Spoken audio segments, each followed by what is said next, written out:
Hi everyone, আসসালামু আলাইকুম। আশা করি সবাই অনেক ভালো আছেন এবং মাহে রমজানের শুভেচ্ছা সবাইকে।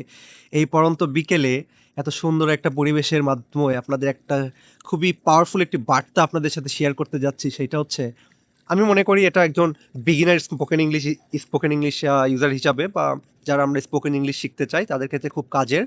কারণ দেখুন, আমরা স্পোকেন ইংলিশের শুরুতে একটা বাধার সম্মুখীন হই, কারণ প্রত্যেকটা জায়গায় সব জায়গায় সবাই ভিডিও মেক করে যে what's the correct pronunciation of this word. For example, আমার পেছনে কি অনেক পানি না, জলরাশি, পানি, পানির ইংরেজি কি? ওয়াটার। আমি উচ্চারণ করছি ওয়াটার, বাট এট টাইম কেউ বলতেছে না, water is not the correct way to pronounce this word. আমাদের উচ্চারণ করতে হবে ওয়াটার বা ওয়াটার, বা কেউ বলতেছে no, this is not the correct way, pronounce করতে হবে ওয়াটার। তাহলে আমরা কোনটা আসলটা ভেবে নিব এক্স্যাক্টলি? আমরা কেন জানি এটি স্কিপ করে যাই যে water, this is the correct way in Bangladesh and Indian accent, water is the correct way in American accent, and water Australian accent বা British accent, this are the correct way. এইগুলো accent wise এগুলো best way to pronounce. But আমরা এটাকে এমনভাবে নিয়ে আসছি যেন এইটাই কারেক্ট প্রোনাউন্সিয়েশন, আমরা যেটা প্রোনাউন্স করতেছি this is not the right way. আসলে বিষয়টা এইটাই আপনাদের শেয়ার করতে যাচ্ছি যে accent doesn't matter in English. অ্যাকসেন্টের কোনো কাজে আসে না, কোনো আসে যায় না ইংরেজিতে কথা বলতে চাইলে। যদি আমি কথা বলি ইংরেজিতে, খুবই পাওয়ারফুল একটি exam, IELTS exam, international English language testing system. এখানে অ্যাকসেন্টের কোনো কাজই আছে না। এখানে দেখে যে আপনি আপনার প্রেজেন্টেশনাল স্কিলস কেমন, আপনি কত সুন্দরভাবে ফ্লুয়েন্সি কথা বলতে পারছেন, আপনার লেক্সিক্যাল রিসোর্স কীভাবে কেমন আছে। So this is the main fact, accent doesn't matter. আমি যদি বলি সেলস মার্কেটে ইন্টারন্যাশনাল টেলিমার্কেটার, সেখানে ইংরেজিতে যে স্পিচ দিয়ে ইংরেজিতে কথা বলে যে সেলস জেনারেট করতেছে, তাদের অ্যাকসেন্ট ম্যাটার করে না। ম্যাটার করে হাউ এনার্জেটিক্যালি, হাউ প্রেজেন্টেশনাল ওয়ে তারা ইংরেজিতে কথা বলছে।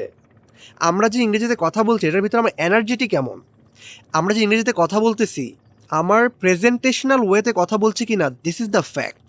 আমার কথার ভিতরে ইনথুয়াজিজম আছে কি না, দিস ইজ দ্য ফ্যাক্ট। এখন আমি যে এই যে ভিডিওটা মেক করতেছি, আমি যদি স্ক্রিপ্ট পড়ার মতো ভিডিও করে যাইতাম তাহলে আপনারা মজা পাইতেন না, বা যেটা একটু আইসুতিং লাগতো না। এখানে একটু ইমোশনালি একটু আপস অ্যান্ড ডাউনের মাধ্যমে ভিডিও মেক করলে সেই ভিডিওটা আমাকে বলি প্রেজেন্টেশনাল ওয়েতে কথা বলা। ইংরেজিতেও সেম, আমাদের accent doesn't matter. The important thing is that we have to implement in our spoken English, that is presentational ওয়েতে কথা বলা।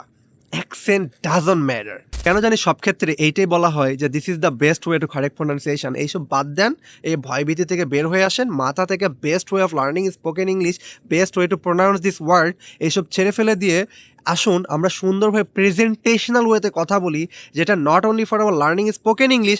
আমরা ইউনিভার্সিটি প্রেজেন্টেশনে কথা বলতে চাইলে, একটা সেলস মার্কেটিংয়ে যাইতে চাইলে, যে কোনো ক্ষেত্রে কথা বলতে চাইলে, পাবলিক স্পিকিংয়ের ক্ষেত্রে, the best factor is presentational ওয়েতে কথা বলা। That is the main fact. Controversial topic, but এইটাই সত্য যে accent doesn't matter, the matter fact is আপনাকে প্রেজেন্টেশনাল ওয়েতে কথা বলতে হবে। That is the number one fact. Thank you everyone for watching this video, and look at the weather, look at the water in behind me. It's very beautiful, right? Yeah. আমি এই beautiful পরিবেশে, এত সুন্দর একটি পরিবেশে সুন্দর একটি topic আপনাদের সাথে শেয়ার করার মাধ্যমে আমার ভিতরে আমি গুড ফিল অনুভব করছি। থ্যাংক ইউ এভরিওয়ান, আসসালামু আলাইকুম।